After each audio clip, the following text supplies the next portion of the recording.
శాంతాకారం భుజగశయనం పద్మనాభం సురేశం విశ్వాధారం గగనసదృశం మేఘవర్ణం శుభాంగం లక్ష్మీకాంతం కమలనయనం యోగిహృద్ధ్యానగమ్యం వందే విష్ణుం భవభయహరం సర్వలోకైకనాథం. హలో అండి, అందరికీ నమస్కారం. మనం మాఘమాసంలో వచ్చేటువంటి పర్వదినాలను గురించి చెప్పుకుంటున్నాం కదా. వాటిలో భాగంగానే భీష్మాష్టమిని గురించి, మధ్వ నవమిని గురించి చెప్పుకున్నాం కదా. ఇప్పుడు ఇంకొక విశేషమైనటువంటి పర్వదినం ఏంటంటే అది కూడా భీష్ముడికి సంబంధించిందే, భీష్మ ఏకాదశి అనమాట. మాఘమాసంలో వచ్చేటువంటి మనం అసలు ప్రతి నెల ఏకాదశుల గురించి, ప్రతి నెలలో 2 ఏకాదశులు వస్తాయని, శుక్లపక్షంలో ఒక ఏకాదశి, బహుళపక్షంలో ఒక ఏకాదశి, ఒక్కొక్క ఏకాదశికి ఒక్కొక్క పేరు, దాని ప్రాధాన్యతను గురించి కూడా మనం చెప్పుకుంటూ ఉన్నాం కదా. దాంట్లో భాగంగానే ఈ మాఘమాసంలో శుక్లపక్షంలో వచ్చేటువంటి ఏకాదశికి ఏమని పేరు అంటే భీష్మ ఏకాదశి అని పేరు. ఎందుకు అంటే భీష్మ పితామహుడు మాఘశుద్ధ అష్టమి నాడే విష్ణుమూర్తిలో ఐక్యమైనప్పటికీ కూడా ఆయన నిర్యాణం చెందిన తర్వాత వచ్చినటువంటి ఏకాదశి కాబట్టి ఆయన యొక్క భగవద్భక్తికి గుర్తుగా, ఆయన యొక్క సేవలకి గుర్తుగా ఈ ఏకాదశిని ఆయనకు అంకితం చేయడం జరిగిందనమాట. సాక్షాత్ కృష్ణ పరమాత్మే చెప్పాడు ఈ ఏకాదశిని భీష్మ పితామహుడి పేరు మీదుగా భీష్మ ఏకాదశి అని పిలుస్తారు అని చెప్పి. కాబట్టి శుక్లపక్షంలో వచ్చేటువంటి మాఘశుద్ధ ఏకాదశికి భీష్మ ఏకాదశి లేదా జయ ఏకాదశి అని పేరు అన్నమాట. అయితే మనం చెప్పుకున్న భీష్మాష్టమి నుంచి ద్వాదశి వరకు వచ్చేటువంటి 5 రోజులని కూడా భీష్మ పితామహుని తలుచుకొని ఈ విష్ణు సహస్రనామాలు ఇవన్నీ కూడా విశేషంగా పారాయణ చేస్తారు అని చెప్పి, ఈ 5 రోజులని కూడా భీష్మ పంచకం అని చెప్పి పిలుస్తారని, భీష్మాష్టమి రోజున ఈ భీష్మ ఏకాదశి రోజున కూడా భీష్మ పితామహుడికి మనం ఆయన రుణం తీర్చుకోవడానికి, కురువృద్ధుడు కాబట్టి, ఆయన ఆజన్మ బ్రహ్మచారి కాబట్టి ప్రతి ఒక్కళ్ళు కూడా తల్లిదండ్రి ఉండేటువంటి వాళ్ళు కూడా ఆయనకి తిలలతోటి తర్పణాలను విడవాలని చెప్పి కూడా మనం చెప్పుకున్నాం. ఏకాదశి రోజు కూడా ఆయనకి తర్పణం విడిస్తే చాలా మంచిదన్నమాట. ఇది ఇప్పుడు ఈ భీష్మ ఏకాదశి దాని యొక్క ప్రాధాన్యతల గురించి, అసలు ఈ భీష్మ ఏకాదశి రోజున ఏం చేయాలనేటువంటి విషయాలు మనం చెప్పుకున్నాం. ఏకాదశి నియమాలంటే ప్రతి ఒక్కరికి తెలిసిందే కదండి, మనం ప్రతి నెలా చెప్పుకుంటూ ఉన్నాం. దశమి రోజున ఉదయాన్నే సూర్యోదయపూర్వమే లేచి తలస్నానం చేసేసి ఆ రోజు చక్కగా దేవుళ్ళని అన్నీ శుభ్రం చేసుకొని విష్ణుమూర్తి లక్ష్మీదేవిని పూజించుకొని మధ్యాహ్నం మనం ఇస్తట్లో సాత్విక ఆహారమే, మనం తినే కంచాల్లో కాకుండా ఒక ఆకులు ఇస్తర్లు అరటి ఆకులో కానీ దేంట్లో అయినా సరే చక్కగా సాత్విక ఆహారం భోంచేసి ఆ రాత్రికి కూడా మనం ఏమీ భోజనం చేయకుండా ఏదైనా సరే పలహారం తీసుకోవాలి. తెల్లవారు ఏకాదశి రోజున ఆ రోజు తల రుద్దుకోకూడదు అనమాట. ముందు రోజే రుద్దుకొని ఉంటాం కాబట్టి ఆ రోజు వరకు తల మీద స్నానం చేసేసి సూర్యోదయపూర్వమే లేచి స్నానం చేసి మనం పూజా మందిరాన్నంతా కూడా మళ్ళీ శుభ్రం చేసుకొని ఒక పీట మీద చక్కగా ఒక పసుపు కుంకం పెట్టి దాన్ని శుభ్రం కడుక్కొని దానికి పసుపు పూసి చక్కగా బియ్యం పిండితో అష్టదళ పద్మాలు శంకు చక్రాల ముగ్గులేసి దాని మీద ఒక వస్త్రాన్ని పరిచి దాని మీద కాసిన బియ్యం పోసి దాని మీద ఒక తమలపాకు నుంచి లేదా ఒక పళ్ళా నుంచి దాంట్లో లక్ష్మీనారాయణుల యొక్క విగ్రహాలు పెట్టుకొని చక్కగా షోడశోపచార పూజ అనేటువంటిది ఏకాదశి రోజున చేసుకోవచ్చు. ఆ రాత్రి కూడా మనం ప్రతి ఏకాదశికి కూడా జాగరణ చేయాలని చెప్పుకున్నాం. ఏకాదశి ఉపవాసం అంటే ఏకాదశి రోజున ఏమీ తినకుండా నిరాహారంగా ఉండడం, రాత్రికి జాగరణ చేయడం, తెల్లవారి మన ద్వాదశి రోజున ద్వాదశి వచ్చిన తర్వాత తెల్లవారి మళ్ళీ సూర్యోదయపూర్వమే స్నానం చేసి ఎంత త్వరగా వీలైతే అంత త్వరగా మన పూజాధికారులు ముగించుకొని మన బంధువుల్ని బ్రాహ్మణులు అదంతా మన శక్తి కొద్దీ అండి పిలుచుకొని భోజనాది కార్యక్రమాల్ని ముగించుకోవాలన్నమాట. మనకి కుదిరితే గనక విష్ణుమూర్తి ఆలయాలను వేటినైనా సరే చక్కగా సందర్శించుకొని అక్కడ దీపం పెట్టుకొని దర్శనం చేసుకొని కూడా రావచ్చు. ఏకాదశి ద్వాదశి తిథుల్లో ఏ రోజైనా సరే మనకి ఏ రోజు కుదిరితే ఆ రోజు ఖచ్చితంగా కూడా విష్ణాలయాన్ని సందర్శించి దర్శనం చేసుకుంటే కూడా విశేషమైనటువంటి పుణ్యఫలం అనేటువంటిది సంప్రాప్తిస్తుందన్నమాట. ఇంకా ఏకాదశి రోజున బియ్యంతో వండినటువంటి పదార్థాలని తినకూడదు. మనం మామూలుగా కార్తీక మాసంలో కూడా చెప్పుకున్న కార్తీక మాసంలో దీపం ఎంత ముఖ్యమో ప్రతి ఒక్కళ్ళు చూడండి, కార్తీక మాసంలో దీపాలు వెలిగిస్తూ ఉంటారు ఎక్కువగా విశేషంగా. అదేవిధంగా మాఘమాసంలో స్నానం అంతే ముఖ్యమండి. మాఘస్నానాలు అంటారు, కార్తీక దీపం అంటారు ఎక్కువగా, కార్తీక దీపం అని. అదేవిధంగా మాఘమాసంలో మాఘ స్నానం, ఎందుకంటే మాఘం ముందర చెప్పి అఘము అంటే పాపాన్ని హరించి వేస్తుంది. కాబట్టి ఈ మాఘమాసంలో మనం సూర్యోదయ పూర్వమే చేసినటువంటి ఏదైనా సరే గంగా నది, అట్లా ప్రయాగరాజ్ అలాంటి చోట్ల కనుక మనం విశేషంగా కనుక స్నానం చేసినట్లయితే ఇంకా మనకి విశేషమైనటువంటి పుణ్యఫలమైనటువంటిది సంప్రాప్తిస్తుంది అనమాట. మన యొక్క పాపాలన్నీ కూడా దహించి వేయబడతాయి. ఎందుకంటే భీష్ముడు గంగాదేవి యొక్క కుమారుడు కాబట్టి ఆ గంగా నదిలో కనుక మనం ఈ మాఘమాసంలో కనుక స్నానం చేస్తే, అందులో ఏకాదశి రోజున కనుక స్నానం చేస్తే మనకు విశేషమైన, గంగా అంటే పాపాలన్నింటినీ కూడా హరించి వేస్తుంది కాబట్టి పుణ్యప్రదమైంది కాబట్టి మన యొక్క ఈ మాఘమాసంలో స్నానం అనేటువంటిది చాలా విశేషము, శుభప్రదం అన్నమాట. కాబట్టి ఈ మాసంలో ప్రతిరోజు కూడా పవిత్రమైందిగా కూడా భావిస్తూ ఉంటారు. ఇంకా కురుక్షేత్ర సంగ్రామంలో ఇంత ముందరే భీష్మాష్టమి రోజునే మనము భీష్మ పితామహుడి కథను గురించి కూడా చెప్పుకున్నాం. ఆయన శంతన మహారాజుకి గంగాదేవికి జన్మించిన పుత్రుడని, అష్టవసువుల్లో 8వ వాడని, మిగతా 7గురిని గంగాదేవి చంపేసింది అని చెప్పేసి, అంటే వాళ్ళ యొక్క శాపవశాత్తు జన్మించారనమాట.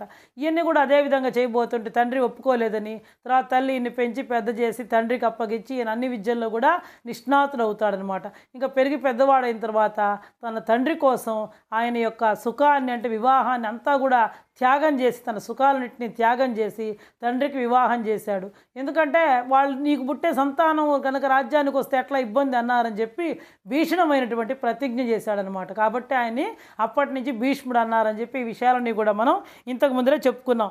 ఈ విధంగా కౌరవులకి పాండవులకి యుద్ధం రాకుండా ఇద్దరికి కూడా తాత ఆయన పితామహుడు కాబట్టి ఎంత ప్రయత్నం చేసినా అనివార్య కారణాల వల్ల, తప్పనిసరి దుర్యోధన యొక్క అహంకారం వల్ల ఖచ్చిత యుద్ధం అనేటువంటిది సంభవించిందనమాట. కాకపోతే ఈయన వాళ్ళ తండ్రికి మాట ఇచ్చాడు భీష్మ పితామహుడు, ఈ హస్తినాపుర సింహాసనాన్ని పరిరక్షిస్తా అని చెప్పి. దానికి కట్టుబడి ఈయన ఇది తప్పు అని తెలిసినప్పటికీ, అధర్మం అని తెలిసినప్పటికీ కూడా కౌరవుల పక్షాన యుద్ధంలో నిలవబడి సర్వసైన్యాధ్యక్షుడిగా ఉండి 10 రోజులు వీరోచితంగా పోరాడాడనమాట.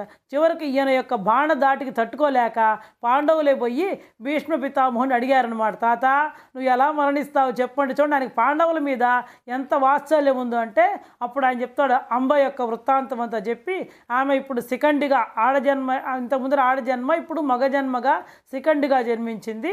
కాబట్టి ఆయన్ని గనక ఆ శిఖండిని అర్జునుడి యొక్క రథంలో గనక ముందర పెట్టుకుంటే అలాంటి వాళ్ళని చూస్తే నేను బాణాలు వెయ్యను, బాణాలను విసర్జిస్తాను. కాబట్టి అప్పుడు ఈ అర్జునుడు నా మీద బాణాలేసి నన్ను ఇచ్చేయచ్చు అని చెప్పి చెప్తాడనమాట వాళ్ళకి. చూడండి తన యొక్క ఎలా తను మరణిస్తాడో అది కూడా చెప్పాడనమాట పాండవులకి. అదేవిధంగా ఈ కురుక్షేత్ర సంగ్రామంలో 11వ రోజున ఈయన అర్జునుడి యొక్క రథం మీద శిఖండిని పెట్టుకొని రావడం, తర్వాత శిఖండిని చూసి ఆయన బాణ విసర్జన చేయడము, ఆ తర్వాత అర్జునుడి యొక్క బాణాలు పరంపరగా భీష్మ పితామహుడి యొక్క శరీరం అంతా కూడా బాణాలతోటి నింపేస్తాడనమాట.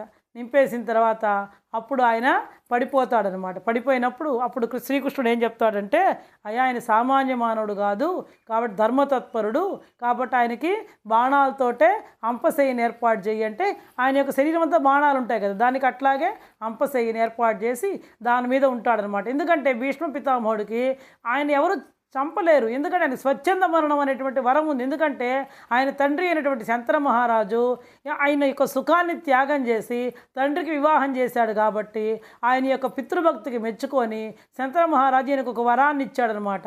నువ్వు ఎప్పుడు చనిపోవాలనుకుంటే అప్పుడు చనిపోతావు, అంతేగాని నిన్నెవరు కూడా చంపలేరు అని చెప్పి స్వచ్ఛంద మరణాన్ని ఆయనకి వరంగా ప్రసాదించాడు. కాబట్టి భీష్మ పితామహుడు మార్గశీర్ష మాసంలోనే ఆయన అంపశయ్యపై ఇదైనప్పటికీ కూడా ఆయన ఉత్తరాయణ పుణ్యకాలం కోసం ఎదురు చూస్తూ మరణించలేదన్నమాట. సుమారుగా 58 రోజులు ఆయన ఆ అంపశయ్య మీదనే ఉన్నాడనమాట భీష్మ పితామహుడు.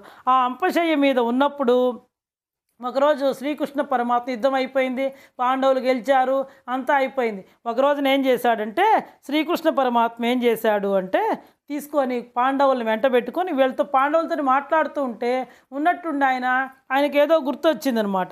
ఏంది అంటే ఎందుకు అంటే కురుక్షేత్రంలో రణరంగంలో స్వయంగా శ్రీకృష్ణ పరమాత్మే ఆయన మీదకి అర్జునుడి మీద వేసిన బాణాలకి చూసి తట్టుకోలేక శ్రీకృష్ణ పరమాత్మే చక్రాన్ని ప్రయోగించడం జరిగిందనమాట. ఒంటి చేత్తో 10 రోజులు యుద్ధాన్ని నడిపించాడనమాట. ఎవరు? భీష్మ పితామహుడు అనమాట. ఆయన యొక్క ధనుర్విద్యకి శ్రీకృష్ణ పరమాత్మ కూడా నిశ్చేష్టులయ్యారనమాట. ఎందుకంటే ఆయన అధర్మపక్షాన్ని నిలబడ్డాడు తెలుసు ఆయనకి. అప్పుడే ఆయన ధర్మంతో యుద్ధానికి నిలబడ్డప్పుడే అది భీష్ముడు ఆయన యొక్క మరణాన్ని ఆయన స్వాగతించాడనమాట.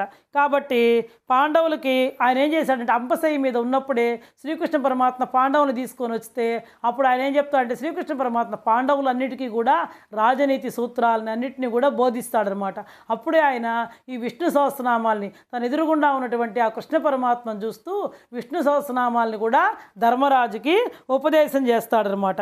కాబట్టి ప్రతి ఒక్కళ్ళు కూడా ఎందుకు అంటే ధర్మరాజు అడుగుతూ ఉంటాడనమాట, మానుష విగ్రహుడైన ఈ శ్రీకృష్ణుడే ఈయన సాక్షాత్ నరుడుగాడు అని చెప్పి కొంతమంది మాత్రమే గుర్తించారు. శ్రీకృష్ణుడు నారాయణుడు అని చెప్పి అందరూ గుర్తించలేదన్నమాట.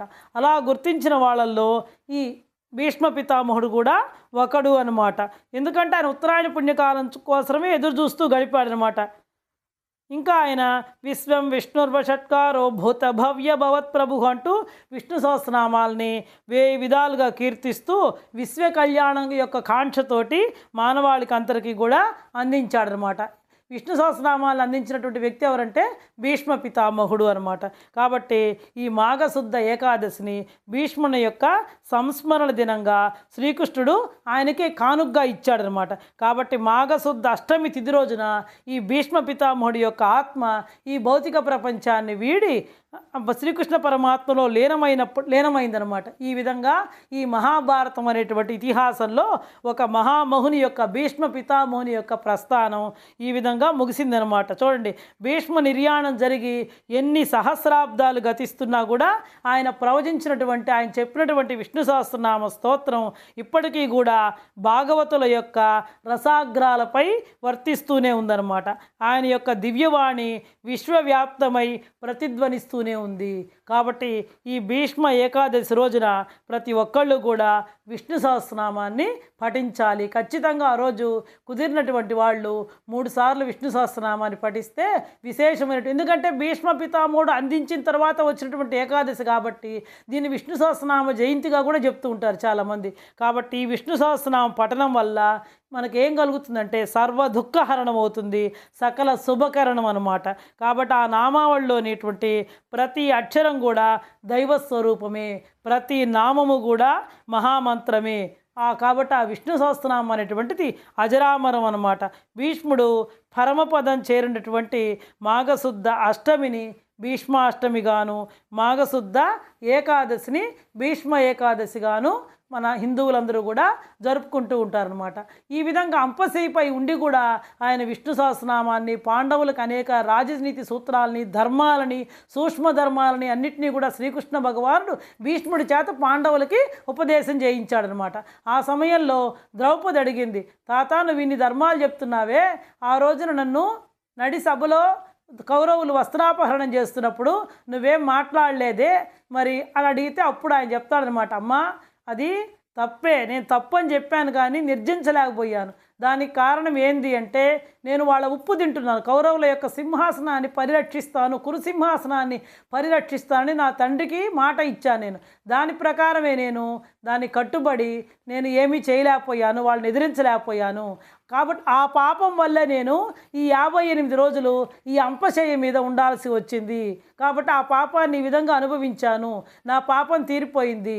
నేను అంపశయ్య మీద ఉండి కూడా అనుక్షణం శ్రీకృష్ణ పరమాత్మని ధ్యానిస్తూ రోజు కూడా చివరికి నా మనస్సుని ఆయనలో లగ్నం చేశాను. కాబట్టి నేను ఇప్పుడు ధర్మసూత్రాలను చెప్పడానికి అర్హుడని అని చెప్పి ఆయన ద్రౌపదికి వివరించడం జరిగిందనమాట. కాబట్టి చూడండి, మనం ఎవరైనా సరే తప్పు చేస్తూ ఉంటే దాన్ని ప్రతిఘటించకపోయినా కూడా అది కూడా పాపమే అని చెప్పి భీష్మ పితామహుని ద్వారా మనకి తెలుస్తుంది. అంటే కదా ద్రౌపదిని వస్త్రాలు లాగినప్పుడు ఈయన తప్పు అని చెప్పాడు కానీ దాన్ని నిర్జించలేకపోయాడు. ఎందుకంటే తన తండ్రికి ఇచ్చిన మాట కట్టుబడి సింహాసనాన్ని పరిరక్షిస్తానని చెప్పిన దానికి వాళ్ళని ఎదిరించలేకపోయాడు అనమాట దుర్యోధనాదుల్ని. కాబట్టి దాని ఫలితంగా ఆయన 58 రోజులు అంపశయ్య మీద, ఆ బాణాల శయ్యి మీద ఉంచాల్సి వచ్చిందనమాట. చివరికి ఆయన అంపశయ్య మీద ఉన్నప్పుడు ఆయనకి తల ఇట్లా వాలిపోతూ ఉంటారనమాట. ఆ సమయంలో అర్జునుడు భీష్మ పితామహుడి యొక్క తల కిందకు పడిపోకుండా చక్కగా 3 బాణాల్లాగా వేసి ఆయన తల దానికి ఆనేటట్టుగా పెట్టాడనమాట. అప్పుడు ఆ సమయంలో కౌరవులు పాండవులు అందరూ ఒకసారి ఆయన దగ్గరికి వచ్చినప్పుడు నాకు దాహం వేస్తుంది, మంచినీళ్ళు కావాలంటే అప్పుడు దుర్యోధనుడు అక్కడ ఎవరున్నారని చెప్పి బంగారు పాత్ర, వెండి పాత్రలతో మంచినీళ్ళు తెప్పిస్తాడు. అప్పుడు ఆయన నాకు అవద్దు, నా తల్లి అయినటువంటి గంగాజలం, స్వచ్ఛమైనటువంటి గంగాజలం కావాలి అంటే అప్పుడు అర్జునుడు తన యొక్క ధనుర్విద్య ద్వారా భూమిలోకి బాణాన్ని వేసి అక్కడి నుంచి నీళ్ళు వచ్చి ఆయన యొక్క గొంతులో పడేటట్లు చేస్తాడనమాట. కాబట్టి చివరికి ఆయన పరమాత్మ ధ్యానిస్తూ ఆ విష్ణుమూర్తిలోటి ఐక్యమైపోయాడు. అంతటి గొప్పవాడు భీష్మ పితామహుడు అనమాట. అంతటి గొప్పవాళ్ళు పాండవులు. ఆయనే చెప్పుకున్నాడు, నేను అధర్మం పక్షాన్ని నిలబడ్డాను, అధర్మం పక్షాన్ని నిలబడి ధర్మంతో యుద్ధం చేస్తూ, శ్రీకృష్ణుడు ఎటువైపు ఉంటే అదే ధర్మం. కాబట్టి భగవంతుడు ఉన్న చోట ధర్మం ఉంటుంది. కాబట్టి నేను ధర్మంతో యుద్ధం చేస్తున్నప్పుడే నేను ఓడిపోతాను అని చెప్పి నాకు తెలుసు. కాకపోతే నన్ను ఎవరు నిర్జించలేరు కాబట్టి, నన్ను ఎవరు చంపలేరు కాబట్టి, స్వచ్ఛంద మరణం ఉంది కాబట్టి నేను ఈ విధంగా నా యొక్క మరణ రహస్యాన్ని కూడా పాండవులకు చెప్పాను, నేను అప్పుడే మరణాన్ని స్వాగతించాను అని చెప్పి ఆయన స్వయంగా చెప్పుకోవడం జరిగింది. కాబట్టి విశిష్టమైనటువంటి ఈ మాఘశుద్ధ ఏకాదశిని శ్రీకృష్ణ పరమాత్మ స్వయంగా భీష్మ పితామహుడికి అంకితం చేశాడు. కాబట్టి ఈ రోజున మనం ఆయన యొక్క జీవితాన్ని స్మరించుకోవడం ఎంతైనా ముదావహమైనటువంటి విషయం. కాబట్టి ఈ 5 రోజులు కూడా మనం ఆయనకు సంబంధించిన విషయాల్ని స్మరించుకుంటూ ఆయన గొప్పతనాన్ని, ఆయన యొక్క త్యాగశీలిని, ధర్మ తత్పరతని, ఆయన యొక్క రాజనీతిజ్ఞతని, ఇవన్నిటినీ కూడా మనం ఆ గుణాలన్నింటినీ కూడా తెలుసుకొని ఆయన భీష్ముడు అనేటువంటి వాడు ఎప్పటికీ కూడా ఆదర్శప్రాయుడు, కురువృద్ధ పితామహుడు అని చెప్పి ఆయన గురించి మనం ఈరోజు సంస్మరణం చేసుకుంటూ ఈ ఏకాదశిని